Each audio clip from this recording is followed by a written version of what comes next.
E é aqui, diante do símbolo maior da cidade de Valença, que é a sua catedral, cuja construção teve início em 1820, vamos hoje falar um pouco sobre os primeiros anos das providências que foram tomadas para a criação da aldeia de Nossa Senhora da Glória de Valença em 1803, dando prosseguimento à série de vídeos sobre a nossa história.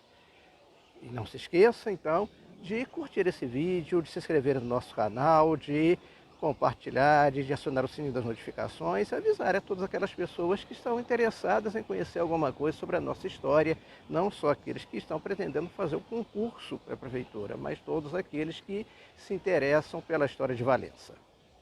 A luz do céu de Valença é milagroso falar, ser filho teu e honra imensa, minha terra natal.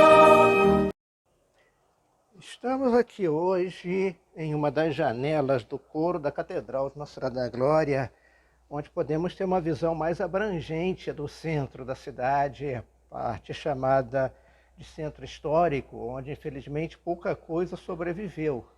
Podemos ver mais adiante a Igreja Nossa Senhora do Rosário, cuja construção remonta ao início do século XX, um prédio onde outrora existiu um sobrado, onde residiu o Coronel Benjamin Guimarães. Ao contrário do que muita gente imagina, ele não morou no prédio onde hoje aqui em frente é o colégio que leva o seu nome, mas no sobrado que existiu ali, onde está aquele prédio hoje. Vemos parte da chamada Praça da Bandeira, do Jardim de Baixo, a Praça 15 de Novembro, a famosa Rua dos Mineiros, da qual falaremos mais adiante. Mas dando prosseguimento aqui o que falávamos no vídeo anterior a respeito das primeiras providências a serem tomadas para a criação da cidade de Valença, falamos da união do fazendeiro José Rodrigues da Cruz com o Inácio Souza Werneck, o padre Manuel Gomes Leal, na concretização da criação de um aldeamento para os indígenas chamados de coroados, devido ao corte de cabelo que utilizavam. E essa região começou a ser de interesse do colonizador português já no final do século XVIII, como já dito, em virtude da decadência do ciclo do ouro, e abriu o que outrora era chamado de Sertões Proibidos da Coroa, essa região onde hoje está Valença, além de uma série de outros fatores, como por exemplo a abundância de água, região cercada pelos rios Preto e Paraíba, que é essa água utilizada nos primeiros roçados, que eram feitos aqui para fornecer alimentos e também como via de transporte, uma grande forma de comunicação, ainda com a precariedade das estradas, das maneiras de se chegar aqui. Então os rios eram muito utilizados como via de transporte, contribuindo isso para o sucesso da ocupação dessa região. Mas existiam dificuldades também, como a própria presença indígena na região, razão pela qual o governo resolveu interferir. Já no ano de 1800, os cidadãos que tivessem interesse em conseguir terras nos sertões de Valença, o que seria depois Valença, denominado então de Sertão dos Índios Coroados, deveriam se dirigir ao Rio de Janeiro, capital do país na época, fazendo pedido da porção de terra que tivesse interesse. Nesse pedido, procuravam localizar as terras utilizando-se dos chamados confrontantes, quando existiam, ou de acidentes geográficos, córregos, ribeirões, serras e outros. A concessão dessas sesmarias, que era um costume já dos portugueses desde a chegada deles ao Brasil, nós já visto lá atrás a questão das capitanias hereditárias, os capitães notários concediam sesmarias aos seus colonos, isso continuou durante um bom período ainda. Essa concessão de sesmarias era feita a pessoas que tinham condições de levar adiante o processo de ocupação do território e, obviamente, a sua colonização. Se tornou um costume dominante no país, concedendo-se essas sesmarias a pessoas fidalgas, tinham condições ou com posses suficientes para a construção de um engenho, excluindo-se, obviamente, da propriedade os pobres ou desfavorecidos que não teriam as condições econômicas para levar adiante o processo de colonização. Todos aqueles que solicitavam sesmarias tinham cuidado de se apresentarem como pessoas com recursos, para levar adiante esse processo de ocupação, colonização da terra, e assim pediam a concessão. Por volta desse período, o Brasil, como já falado, estava numa crise econômica de dimensões inéditas, provocada pelo declínio da economia do ouro, e não compensada totalmente pela expansão de outros produtos, além das questões políticas, que vinham de críticas cada vez mais crescentes ao regime absolutista. Começam a surgir aqueles movimentos que contestavam a dominação portuguesa e a forma de governo absolutista. As décadas posteriores viram a regimentação de vários setores da sociedade para encontrar soluções que superassem essa crise. No Vale do Paraíba, a população, que crescia cada vez mais, apostava no comércio de pequena produção de grãos como uma solução. A coroa portuguesa, no entanto, percebeu uma outra alternativa, que era investir aqui no Vale, utilizando como meio a distribuição de sesmarias, como já tinha feito antes, ainda que de forma controlada no século XVIII. A maior parte das terras da margem direita do Paraíba já tinha sido dividida. A distribuição se intensificou, então, na margem esquerda, ocupada, na sua maior parte, pelo sertão do Rio Preto. É a nossa região. A paisagem da época na região compreendia uma floresta exuberante de Mata Atlântica, elogiada por vários viajantes europeus que vinham por aqui, inclusive Saint-Hilaire, nós já falamos dele no vídeo anterior. Algumas trilhas abertas nessa mata por contrabandistas, e a presença de índios eram problemas a serem vencidos. Durante quase todo o século XVIII, esse território se encontrava praticamente inculto. A distribuição das sesmarias no sertão atraiu gente de tudo quanto é lugar. Mineradores, portugueses, principalmente açorianos, os Açores, e cariocas que subiam a serra a fim de se dedicar aos negócios da lavoura. Vencida a floresta, havia ainda a questão indígena. O território que hoje constitui a cidade de Valença era habitado pelos nativos, foram chamados de coroados, da tribo dos Trapuias, divididos em dois grupos, dos Purus, que viviam onde hoje está a cidade de Valença, e a dos Araris, que viviam nas imediações e, mais especificamente, na região onde depois formou-se o distrito de Conservatória. Estes dois grupos viviam em guerra constante com os puris, daquela questão já mencionada anteriormente, que eram aparentados com os coroados, mas eram de regiões vizinhas.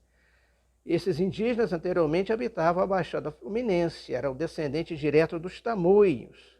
Pressionados pelos colonizadores, passaram a se refugiar na Serra, ultrapassando a margem esquerda do Paraíba. Foi durante muito tempo um limite natural do expansionismo colonialista português. O nome coroados é, como falado, uma denominação criada pelos portugueses de forma geral, para todas as tribos que usavam-se cortes de cabelo em forma de coroas. Rogendas, por sua vez, escreveu que os coroados da região eram resultantes do cruzamento dos coropós com os temíveis goitacás da região da atual cidade de Campos. Fato esse que é meio discutível. Embora, segundo Debré, o francês, coroados e coropós fossem muitas vezes confundidos pela semelhança. Alberto Lamego, por sua vez, escrevendo sobre isso, ele vai discutir essa tese de que os coroados de Valença tivessem ligação com os de Campos, afirmando ser mais provável que a maioria pertencesse à nação Puri, reconhecida nos matagais do Muriaé, de Pomba e de Cantagalo. Os vestígios foram também anotados em Resende, em Areias, no limite oposto ocidental da Serra Fluminense.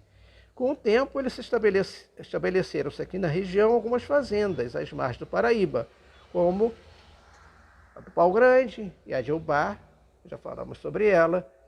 E o ano de 1789 marcou o início das providências para a ocupação da região, ao mesmo tempo em que, pelo sistema de união igreja e Estado, então vigorava, chamado padroado, procedia-se ao início da catequese desses indígenas chamados de coroados. Luiz Damasceno escreveu O livro História de Valença descreve a nomeação do padre Manuel Gomes Leal para ser vigário, capelão dos indígenas coroados.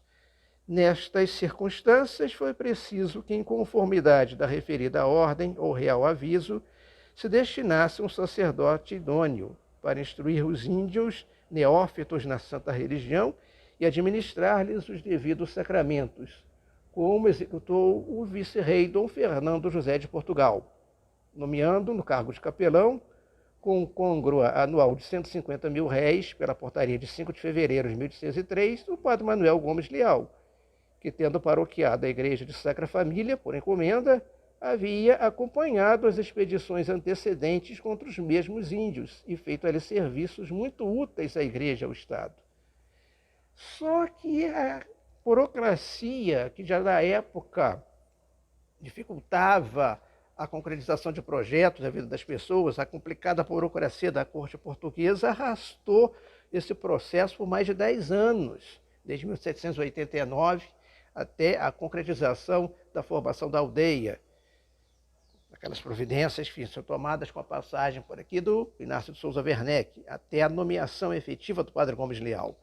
Em 1801, antes disso, Dom Fernando José de Portugal e Castro, mais tarde Marquês de Aguiar, que havia substituído Dom Luís de Vasconcelos como vice-rei, tendo como das suas metas agilizar o processo de aldeamento dos índios coroados, já que o convívio entre eles, os fazendeiros, estava se tornando cada vez mais insuportável. À noite, por exemplo, os coroados invadiam lavouras, principalmente de milho, trazendo grande prejuízo aos fazendeiros. Dom Fernando ordenaria, então, que os índios fossem reunidos numa aldeia sertão adentro e assim vigiados pelas autoridades.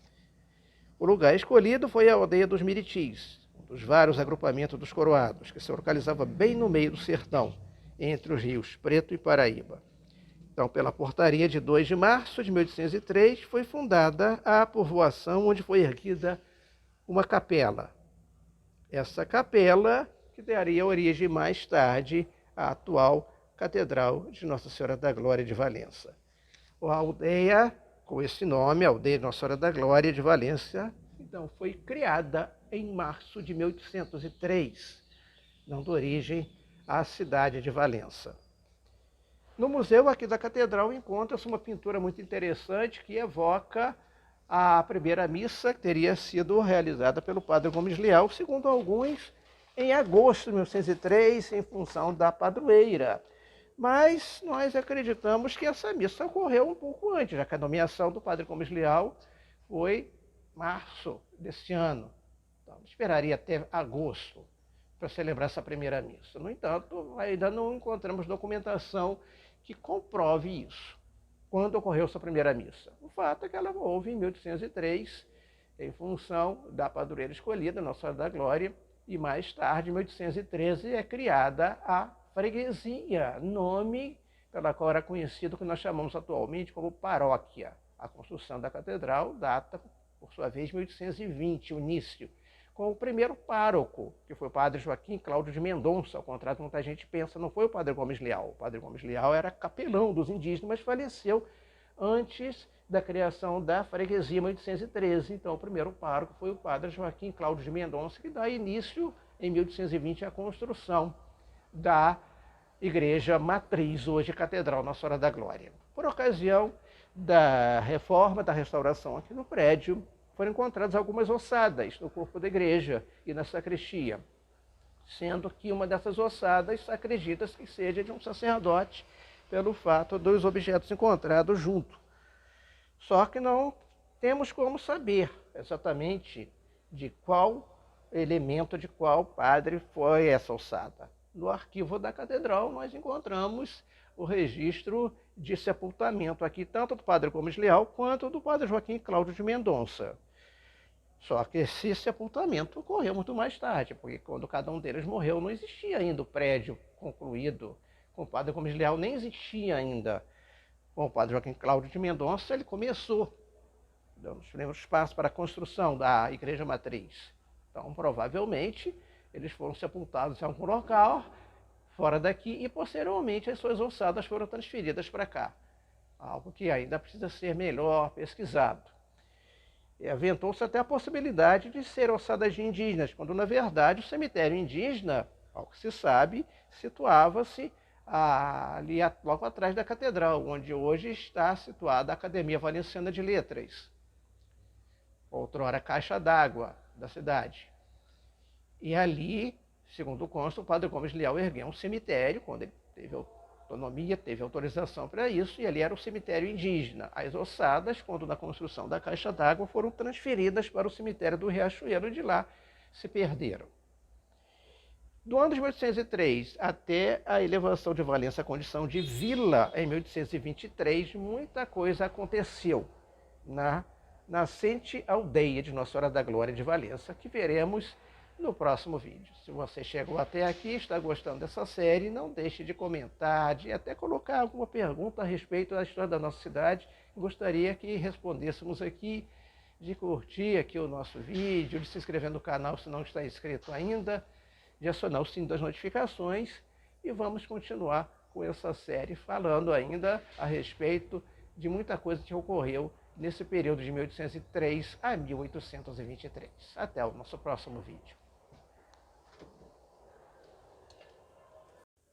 E já íamos esquecendo de mostrar, aqui está a pintura mencionada representando a primeira missa em Valença ocorrida em 1803. Em qual data exata é que não se tem certeza.